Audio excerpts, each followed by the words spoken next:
আসসালামু আলাইকুম, সবাই কেমন আছো? আশা করি ভালো আছো। আল্লাহর রহমতে আমিও ভালো আছি। তোমরা বুঝতেই পেরেছো এগুলো দেখে আমি কী বানাবো। হ্যাঁ, ঠিক বুঝতে পেরেছো। হ্যাঁ, আমি আজ তরমুজের আইসক্রিম বানাবো। চলো কীভাবে তরমুজের আইসক্রিম বানানো যায় সেটা তোমাদেরকে দেখাচ্ছি। তরমুজগুলো আমি ছোটো ছোটো টুকরো করে এরকম করে কেটে নেবো। কেটে নেওয়ার পর মিক্সার গ্রাইন্ডার দিয়ে পিষে নেবো। ছোটো ছোটো করে টুকরো করে কেটে নিয়েছি। আবার এগুলো আমি মিক্সার গ্রাইন্ডারে দিয়ে দেবো। আচ্ছা, এর মধ্যে দিয়ে দেবো চিনিটা তোমাদের পছন্দ মতন কম বেশি করে দিয়ে দেবে। দেখো এবার মিক্সার মানে আমি পিষে নিয়েছি।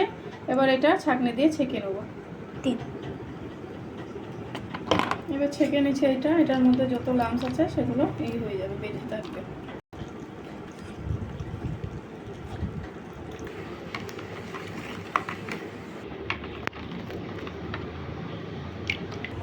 এটা একটু ভালো করে মিক্স করে নেব।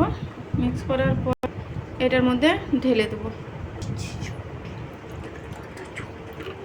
দেখো সবগুলো আমি এর মধ্যে ঢেলে নিয়েছি। এবার এইগুলো ঢাক্কানগুলো লাগিয়ে দেবো। চলো আপনি লাগিয়ে দাও, একটা একটা করে লাগিয়ে দাও।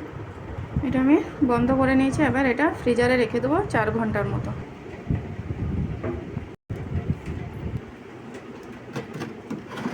এটা আমি ফ্রিজারে রেখে দিয়ে বন্ধ করে দিলাম। ফ্রিজটা বন্ধ করে দিলাম।